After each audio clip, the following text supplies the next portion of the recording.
मला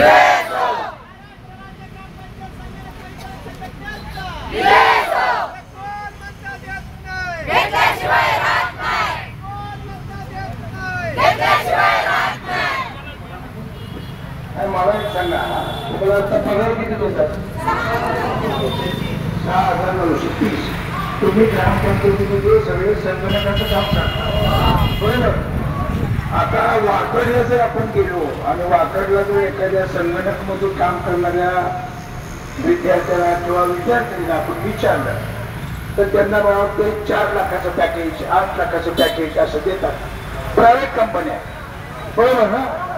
मग सरकारने तुमच्या कॉन्ट्रॅक्टर मार्फत तुम्हाला दिले. कॉन्ट्रॅक्टर किती पगार घेतो सरकारकडनं महिन्याला? एका जागा महिन्याला. पण त्या 12,500 मधनं तुमचा पगार कठीण केल्यानंतर त्या कॉन्ट्रॅक्टरला पैसे किती राहतात? 5,000. तुम्ही किती लोक आहात जिल्ह्यात?